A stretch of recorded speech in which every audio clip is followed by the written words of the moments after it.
Hey, good morning.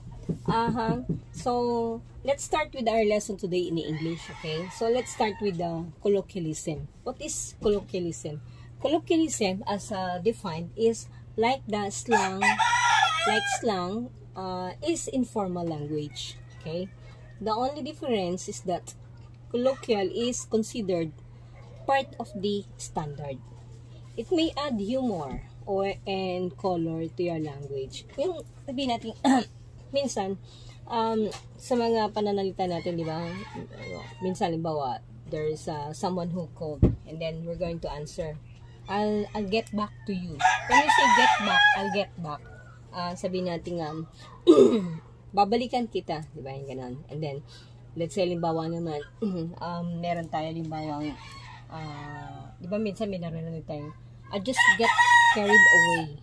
Get carried away, ibig sabihin, nadala lang ako. Yun yung sinasabi nating mga colloquial terms. And then, we heard something like freak out. Freak out means, alam mo yan, parang nagalit, nagwala, di ba? If you stop feeling angry or upset you, that means you freak out, no? And then, when we say, diba sabi nga natin, minsan pag may nagagalit, sabi natin, calm down, yan. When we say calm down, kalma, yan yung mga colloquial term. If you stop feeling angry or you upset you, that means, calm down, okay? And then, if you get so excited that, you exaggerate, no? It exaggerates you, yun yung sabi natin nga, okay.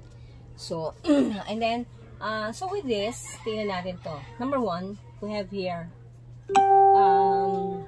I ain't interested in joining. Okay, so from here, maybe we just have to underline, no? Which are the colloquial words that we can find here. Okay, so here are the following sets of sentences that contains colloquialism.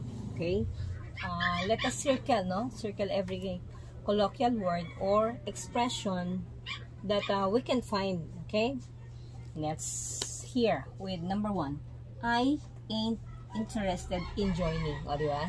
When we say ain't, no? This is the colloquial term here. What do we mean when we say ain't? Ain't, pag inano natin yan, pag pinaghiwalay natin, that is I am not. Okay? Yan. I am not interested in joining. But in colloquial or in, let's say, short word, no? Or informal language, that is I ain't. No? I ain't. Then here, she's gonna call you tomorrow. Okay, so what do you think is the colloquial term here? This is it. Gonna. Yeah. I'm gonna call you, okay? Yan. Okay, when we say gonna, that means, ang pinaka talagang word niyan is going to. Yan. She's gonna call you tomorrow. She's going to call you tomorrow. Okay? Next. They wanna go home early. Okay, so what do you think is the colloquial word here? Wanna. Yan. Parang si wannabe, yung kasama nating vlogger sa Team Canada, no? So, they wanna go home early. Wanna. Okay? Wanna. When we say wanna, that means want to. Okay. Okay, so that's it. They want to go home early. Okay, in colloquial, they would say, they want to go home early. Okay? Kasi meron tayong mga ilang foreign languages, no? That we can hear from our foreign friends. That is why we need to understand what are these colloquial words, no? And then here, number 4, you gotta go now. Yan. You gotta go now. You gotta go now. Okay? You gotta go now. Okay, so, what do you mean? Okay? Gotta. Yan. Iba pa yung gotcha. No? This is gotta. Okay? You gotta go now. Okay, so what does it mean? You got to. Yan naman yan. You got to go now. Then, he's been running to and fro all day. So, what do you think is the colloquial term here? He's been running to and fro. Yan. To and fro all day. What do you mean when we say to and fro? When we say to and fro, parang alam mo yun, he's been running. Siya ay tumatakbo na. To and fro all day. Okay? He's been running mula dito hanggang doon. Okay? Pag sinabing to and fro, ibig sabihin balik-balik from all day. No? To and fro all day. Okay? Parang from that place up to this place. To and from. Halimbawa, let's say he's been running to SM, okay? And from Admiral all day, no? To and from. To and from. That is the meaning for that. To, that is the usual word, no? To and from. Yan.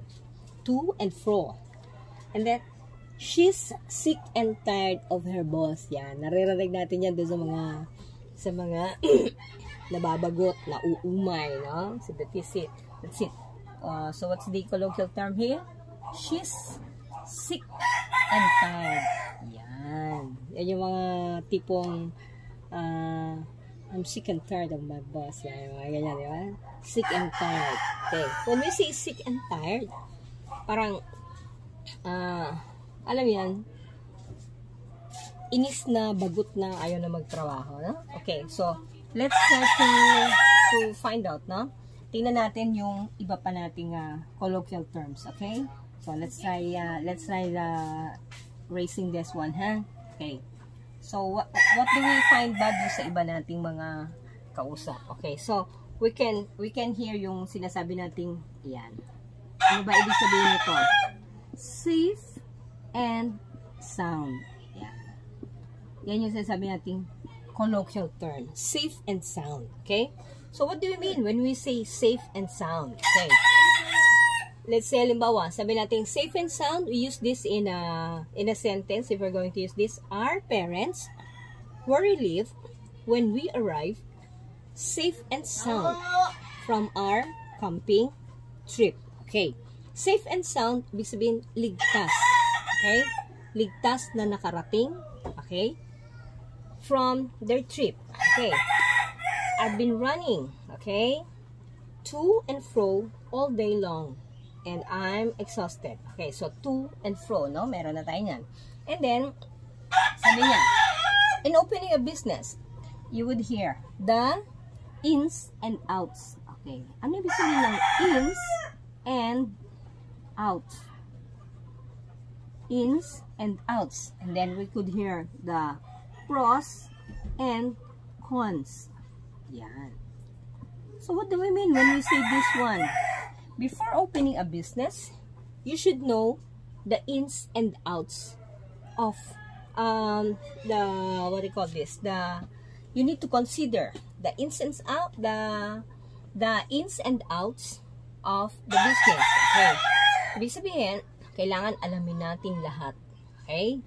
From the what do you call this? From the place, from the traffic na maaring ma-consider kung magiging mabenta ba ang iyong negosyo. Okay?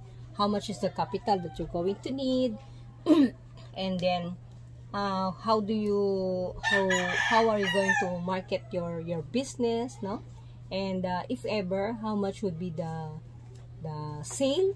Let's say sale per day or sale per month, no? For you to be able to see if it is profitable, if it is earning, no? Okay, so that means ins and outs. Okay, now here, pros and cons. What do you mean when we say pros and cons? When we say pros and cons, that means the possibility, no? Okay, so that if we're going to use this in a sentence, you will say, you need to consider the pros and cons before you make a decision. Ibig sabihin, we need to weigh down. We need to see what is the pros and cons. We need to pag-aralan natin what are the negative effects, what could be the positive effects. Okay, so that means pros and cons, positive and negative effects of a decision. Okay, and then let's say sabihin natin itong prim and proper, or with others ang sabi nila is prime and proper. Okay, ano bang ibig sabihin nito? Okay, natin yan and proper. Okay, actually sa Filipino, no, yung Filipino, we have this ito yung mga sinasabi natin colloquial term wherein, teka, tapusin natin to prim and proper. When we say prim and proper, okay, so yan Janice is prime and proper or prim and proper in everything. She hates a cluttered table. When we say prim and proper, so that means maayos. Okay, very what you call this? Very proper, very organized in everything. That means prim and proper, no? Okay? And then another one, we have this sabi nga natin, get carried away. Okay. Ano ba yung sinasabi natin? I just get carried away. Yan. Minsan, di ba? I'm sorry, I was not able, I don't mean it, but I was just get carried away. Yan. Get carried away, that means nadala lang. Okay? So, when you hear that, get carried away, that means, so, colloquial term pala yun. Yes. And then, freak out. Yan. Freak out. Very familiar ito Lagi natin narinig ito. Freak out. Yan. When we say freak out, that means, nagwala. Nagwala, di ba? Hindi na nakapagpigil. Yan. And then, when we say calm down, isa pala yung, colloquial term. Calm down, calm down. Yan. When you say calm down, that means to settle down, pahinga, di ba? And then perks you up. When we say perks you up, di ba? Naririnig ito. Perks you up. It perks you up. Okay. Sabi niya ganyan. How are you going to use that in a sentence? And what is the meaning of perks you up? Perks you up, that means it makes you feel better. Yan. Tapos parang pag sinabi natin starting a day with a prayer, perks you up. Yan. Ibig sabihin, pinapasigla ka niya. Okay? So, here are some of the colloquial words that we would encounter in our everyday lives. We just have to know what is the meaning of these words for us to be able to understand what is the what do you call this, what they are saying would like to convey us, no? Okay, so if you like this video, guys, please make a thumbs up, make your comments below, and